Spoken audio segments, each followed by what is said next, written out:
my friends. Welcome back.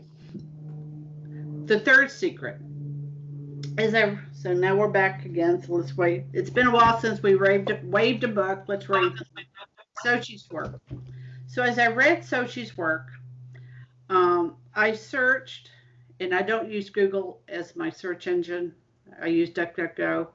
I found that I get a better body of information for certain topics that way. So I searched about the prelates involved. Okay, so Sochi's going to. All right, let's put a pause in this. I think that will fit better after we read. Let's read the maybe. Let's read what say. Let's get to the vision, and then we'll come back and we'll start talking about Sochi and James Grind and all that, because it starts to it'll factor in. So we have a vision but no words, and the vision has 3 parts. That's why it calls the fourth secret or the fourth part. But right. Taylor Marshall and Tim Gordon will do different things. And I like their division a little better than this one. Right. The angel with the flaming sword. Sister Lucia describes as follows. At the left of Our Lady and a little above, we saw an angel with a flaming sword in his hand. Flashing, it gave out flames that looked as though they would set the world on fire. But they died out in contact with the splendor that Our Lady radiated towards him from her right hand. Pointing to the earth with his right hand, the angel cried out in a voice, penance, penance, penance. Remember, penance, that we don't have the name of the angel, it's unspecified, and it's a metanoia type of a penance, a complete change of heart, conversion. Sister Lucia's handwritten description. And we saw an immense light that is God, something similar to how people appear in a mirror when they pass in front of it. Father Z had an excellent insight. So we have like a mirror. And when you have a mirror, what do we have? We have 2 visions of one person, one real and one not. But he looks it, right? It's a reflection. A bishop dressed in white, and they had the impression it was the Holy Father.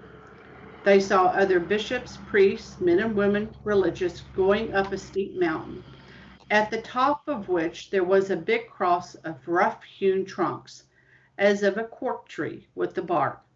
Before reaching there, the Holy Father passed through a big city, half in ruins and half trembling with halting step, afflicted with pain and sorrow. He prayed for the souls of the corpses he met on his way. Having reached the top of the mountain on his knees at the foot of the cross, he was killed by a group of soldiers who fired bullets and arrows at him. And in the same way there died one after another the other bishops, priests, men and women, religious, and various lay people of different ranks and positions. Back to Sister Lucia's words, beneath the 2 arms of the cross there were 2 angels, each with a crystal aspersorium in his hand, in which they gathered up the blood of the martyrs, and with it sprinkled the souls making their way to God.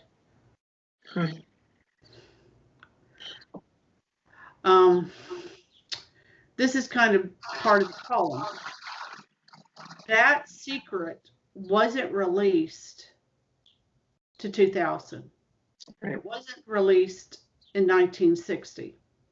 So we had John the 23rd, Paul the 6th, John Paul the 1st, but he was murdered. I think that's pretty much a statement of fact at this point. And we had John Paul II. We had Benedict the 16th. They all knew about it. And it wasn't until 2000 that they released it. So they're 40 years. What can I say? Disrespecting what Our Lady asked of them. And I think that's a serious problem. In 2000, we have to remember what is going on. We have the Great Jubilee. That is a beautiful thing. And things we didn't know at that time were going on, but we now, with the scandal having evolved in 2018, we can look back and say that was going on. At that time, James Grind, who will be the one who will bring his testimony of being abused by McCarrick to light, that together with Archbishop Vigano, will send the church to where some will confront the problem. But that was going on in 2000. And James Grind lets John Paul know about his abuse. And John Paul does not chastise McCarrick, who is a kingpin at that time. He's a kingmaker. He is a wheeler and dealer with money. And in part, according to James Grind, it's because John Paul wants money for his Polish hospital. So he stays quiet. This becomes a thing because the people, the prelates surrounding John Paul, who released the statement in 2000, such as Sodano, Cardinal Sodano, and I'd have to look at the other guy. I'm now going off of the notes. They craft this message. It says this third vision is about what happened to John Paul being shot there at the plaza with the one bullet. And do a Google, a DuckDuckGo search on those guys, you'll come to find out that those were really deficient particles. They're up to their eyeballs in all kinds of problems. So I start to have a problem, and Sochi's going to, and you know, this book is even written before that is out. So Sochi is looking at what Sodano and, please God, I'll find the other guy's name, what they're saying, and they're saying it's not making sense. But he doesn't, this is what, 2003, 2005? Right. They don't have the benefit that we have.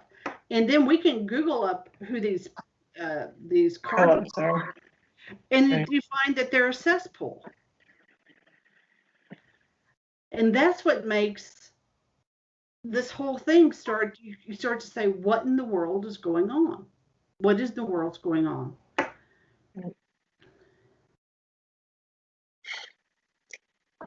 Yeah, it's curious. Yes. I mean, mostly because the other visions, the other promises were, I think, answered in a way that is respectful of the actual description of the vision as given by Sister Lucia. And I think that's one of the problems that we have with this third secret, right? Is that the vision as given by Sister Lucia has no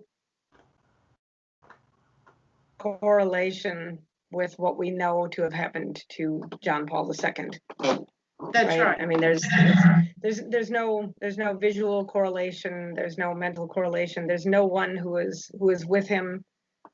I think that we can all assent to the fact that John Paul II was miraculously saved by our Blessed Mother. I think that we get that his love for her, and you know, I think he felt that was actually true. You know, I mean, when we look at how the bullet entered and how the bullet did not go where it should have gone, right? That we can certainly subscribe to that attempt on his life as a miraculous intervention from heaven.